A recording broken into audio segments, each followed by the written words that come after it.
وہی آخر کو ٹھہرا فن ہمارا۔ انٹرویو کے سلسلے میں آج ہمارے مہمان ہیں جناب ساقی فاروقی۔ ساقی فاروقی صاحب 13 سال کے عرصے سے یورپ میں قیام پذیر ہیں۔ 1967 میں ان کا مجموعہ پیاس کا صحرا شائع ہو چکا ہے۔ آپ جانے پہچانے شاعر ہیں، کسی تعارف کی ضرورت نہیں۔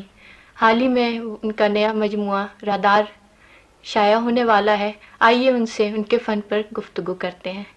ساقی صاحب، آپ نے شاعری کو ذریعہ اظہار بنایا، اس کی کوئی خاص وجہ؟ ایک بنیادی وجہ تو لفظوں سے دلچسپی ہے اور رسائی۔ مجھے احساس ہوا کہ یہی ایک ٹریڈ ہے جس میں میں کچھ کر سکتا ہوں، اس لیے میں نے لفظوں کی روح کو پکڑنے کی کوشش شروع کی، اور کوئی سبب ایسا نہیں ہے جس پر میں خاص طور سے کوئی بات کر سکوں۔ آپ 13 سال تک یورپ میں رہیں اور ابھی بھی وہیں پر قیام پذیر ہیں، تو آپ کے خیال میں یورپ اور یہاں کے ادبی رویوں میں کوئی فرق ہے؟ ادبی رویوں میں کہیں کوئی فرق نہیں، سوائے ایک بنیادی چیز کے جو مجھے یہاں نظر آئی۔ جی۔ وہاں نیا شاعر یا نیا ادیب جب آتا ہے جی۔ تو پرانے لکھنے والے اسے نظر انداز نہیں کرتے، اگنور نہیں کرتے۔ جی۔ یہاں آ کر میں نے محسوس کیا کہ پرانے لوگوں میں ایک طرح کی نظر اندازی والی بات پیدا ہو گئی ہے، اور وہ اگر نئے شاعروں ادیبوں کو پڑھتے بھی ہیں تو یہ بتاتے ہوئے شرماتے ہیں، اس سے اپنی ہتک محسوس کرتے ہیں، حالانکہ یہ بہت قاتل بات ہے۔